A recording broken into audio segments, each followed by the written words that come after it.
La pregunta es, ¿cómo pensar la actualidad y sobre todo la actualidad de la actualidad, tal como aparece en el momento presente, de acuerdo a los recursos que tenemos, que es el pensamiento, en las condiciones a las que ha llegado a ser en el momento presente? Vale decir el pensamiento tal como es en la coyuntura, pero también en el locus, puesto que el pensamiento no existe en abstracto independientemente del quien lo piensa, del pensador concreto y singular. Entonces hablamos de un pensamiento concreto y singular. Un pensamiento que está vinculado íntimamente a un cuerpo que goza y que padece. Que goza y que padece su cultura, su civilización, tal como han llegado a ser estas en el momento presente. Un pensamiento finito de la modernidad que vive su propia finitud en un tiempo vertiginoso donde todo lo sólido se desvanece en el aire. Un pensamiento cuya conciencia, la conciencia de su tiempo, tiene conocimiento del ciclo, de la misma modernidad y del mismo sistema mundo capitalista, el que habría llegado hipotéticamente estimando a su propio momento crepuscular y por lo tanto iniciando su propia clausura. Pero también cómo pensar otros pensamientos que aparecen en otros discursos, sobre todo los que pretenden analizar esta crisis no solamente civilizatoria y cultural, crisis no solamente económica y social, sino crisis existencial. ¿Cómo pensar, cómo poder pensar ante la proliferación trivial de lo emitido por los medios de comunicación y las redes? ¿Cómo distinguir lo que sirve y lo que no sirve? Lo útil de lo inútil, lo que tiene sentido y lo que tiene sin sentido, cuando precisamente los medios de comunicación y las redes difunden de manera apabullante sus propias versiones bizarras, pero también bizantinas, discutiendo anacrónicamente lo que hace tiempo se ha superado. ¿Cómo encontrar la claridad en el humo del incendio que asesina bosques, contamina atmósferas, depreda territorios? ¿Cómo pensar con claridad en el fragor de las guerras inventadas y que son continuidad de los negocios, de la venta de armas, de su producción, del tráfico de armas y de la economía mundo, del lado oscuro, íntimamente ligado al mundo de la economía institucional del mismo mundo? ¿Cómo pensar con claridad y lúcidamente en plena decadencia que se hace presente precisamente en la comedia grotesca del teatro político, donde los personajes más histriónicos se creen portadores del fuego santo, de la verdad pálida y anémica, de la verdad cadavérica y del esqueleto, de enunciaciones fosilizadas? ¿Cómo pensar claramente ante el mundo del espectáculo, donde aparecen escenarios de analistas y comentaristas que nuevamente una y otra vez descubren la pólvora? Ciertamente es complicado y difícil, pero este es el desafío. Si antes asistimos a la clausura de la ciencia general del orden y a la disipación de las representaciones, cuando aparecen las empiricidades y las positividades, sobre todo en el espesor de las finitudes, cuando acontece esa conciencia de sí misma que se llamó hombre y no es otra cosa que el ser humano en su propia finitud, en su propio espesor, en su propio cuerpo y en su propia existencia, que a su vez es finita. Cuando la biología sustituye a la historia natural, cuando la economía política sustituye al análisis de la riqueza, cuando la filología sustituye a la gramática general, ahora asistimos a la desaparición del trabajo, de la vida en sentido biológico y del lenguaje como objeto de estudio de la lingüística. Para decirlo fácilmente, de una manera ilustrativa y provisional, ahora asistimos a la emergencia y expansión de la robótica, a la emergencia y expansión de lo que se viene a llamar inteligencia artificial, que no es otra cosa que un instrumento virtual de la programación que lleva de manera más expansiva, a una velocidad increíble, el alcance de las probabilidades, que asistimos al descubrimiento y develación de la vida en el sentido cuántico, es decir, de las dinámicas infinitesimales que se dan en el substrato de las 11 dimensiones de las cuerdas, que asistimos a la inmediata presencia de la realidad dada en tiempo presente, en tiempo inmediato, lo que se viene a llamar en tiempo real. El ser humano y el pensamiento vuelven a ser afectados. Las fuerzas inmanentes del cuerpo entran en relación distinta y diferenciada, novedosa, con las fuerzas de la exterioridad. Las fuerzas de la afuera entran y se vinculan de una manera novedosa y creativa con las fuerzas de la adentro. Asistimos entonces al anuncio de otro pensamiento y de otro ser humano, justo cuando descubre que forma parte indisoluble de la programación del ancestro más antiguo, del genoma, que lo emparenta con plantas y animales. Cuando toma conciencia de su complementariedad, de su coexistencia y codependencia con los otros seres orgánicos. Justo en este momento el pensamiento se encuentra ante la necesidad de plegarse, inclusive de replegarse otra vez en la crítica, en la deconstrucción y en la diseminación. Hay que desarticular lo aprendido para comenzar otro aprendizaje en el nuevo contexto transcivilizatorio.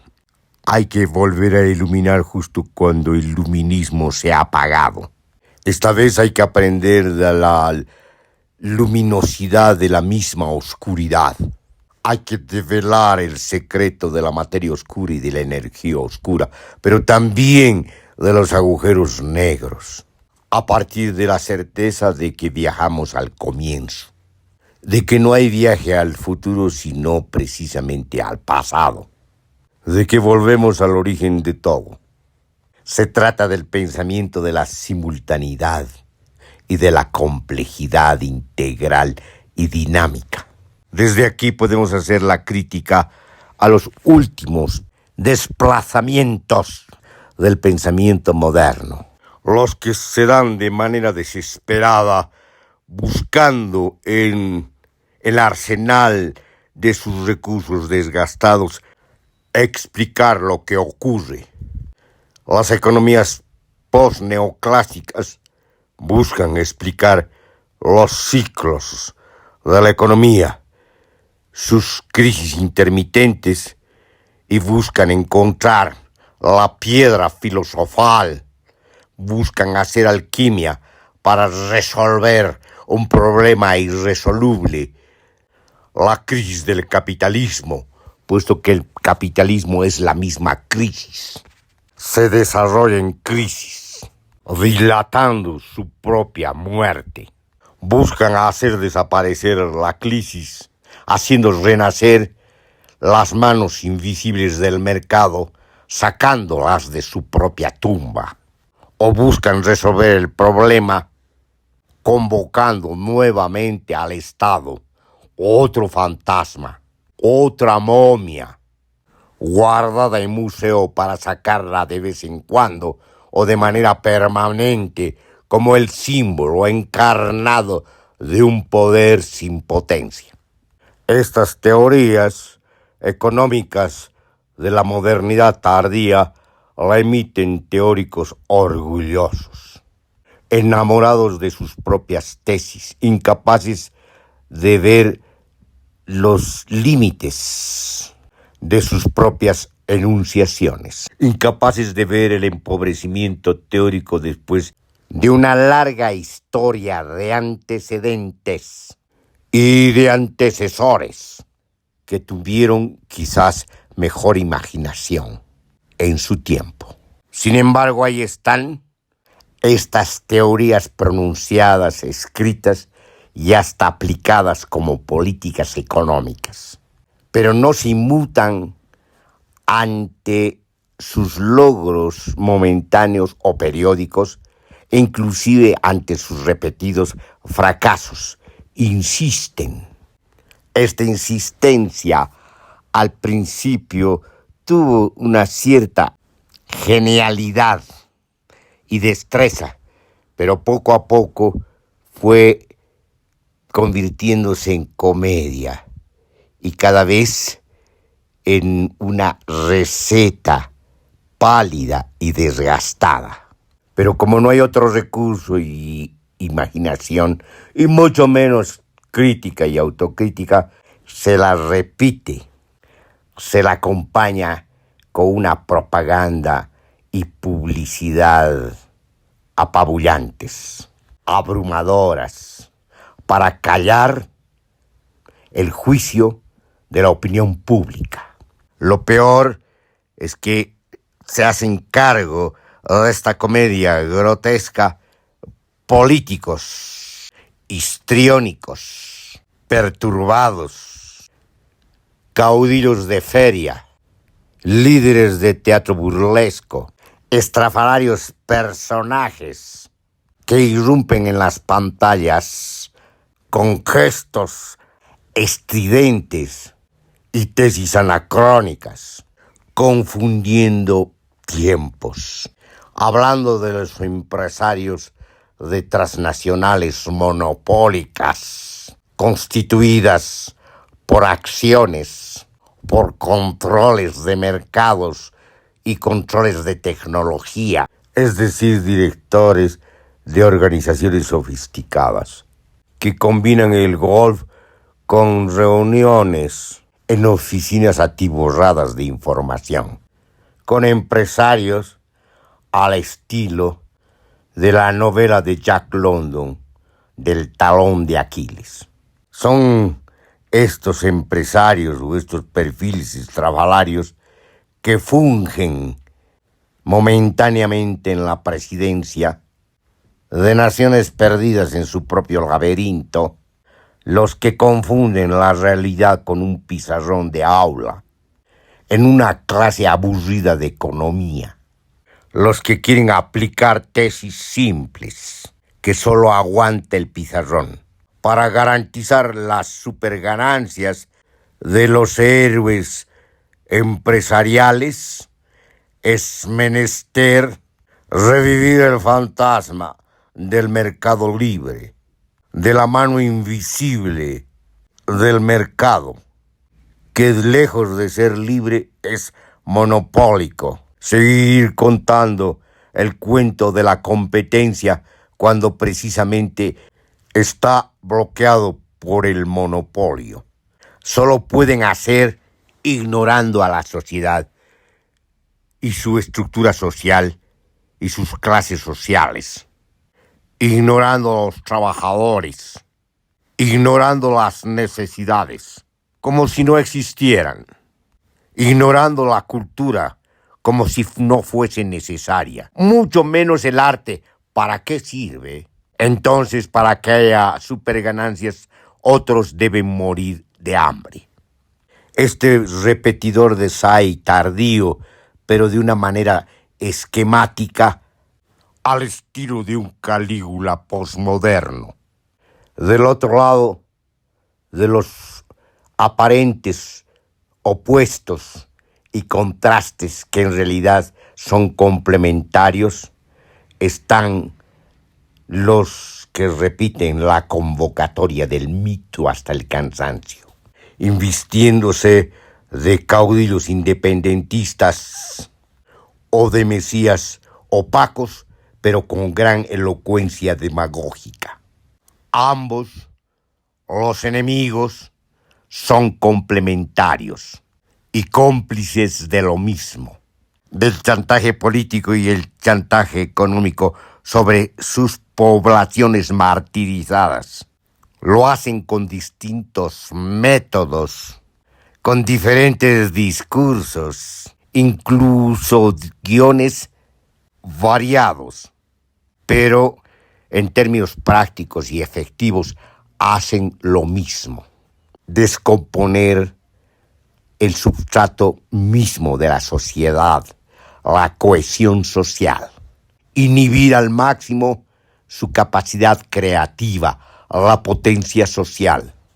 Ambos apuestan al apocalipsis para dilatar la vigencia en terapia intensiva del sistema mundo capitalista, que adquiere connotaciones singulares y peculiares a partir de el decurso de sus propias genealogías, de sus formaciones sociales. Como decía Wallenstein, no hay una historia del capitalismo nacional, hay una historia del capitalismo mundial que se da en versiones singulares en cada economía nacional.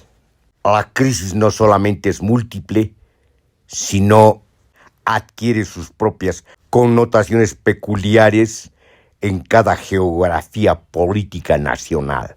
No se puede atender la crisis económica nacional sin atender la crisis económica mundial. La crisis económica mundial se puede resumir a que asiste esta a su ciclo crepuscular y de clausura que corresponde a la dominancia del capitalismo financiero, especulativo y extractivista. No hay salida para esta crisis salvo la transformación misma del mundo, el ingreso a otro mundo. Si se quiere, estimando bajo el criterio del principio esperanza, un universo de mundos de las sociedades ecológicas. Esto por el momento es una utopía, pero como toda utopía es una orientación, es un ideal, una finalidad perseguida más allá de la civilización moderna. Y esta es la situación de la crisis mundial del sistema mundo capitalista. Tampoco hay salida, pues, en las crisis nacionales, que no son otra cosa que composiciones particulares del sistema mundo capitalista y de la economía mundo.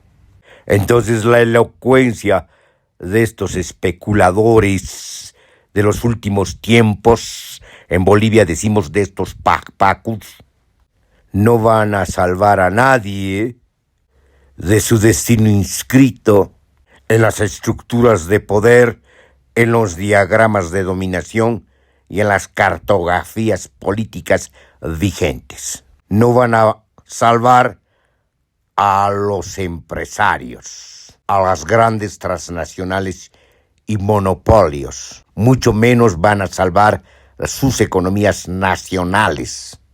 y muchísimo menos puesto que no pretenden salvar a sus propias sociedades, sino más bien sacrificarlas, pagando con sus cuerpos martirizados las crisis que han desatado los propios monopolios y transnacionales, las propias especulaciones financieras y el propio extractivismo expansivo y destructor.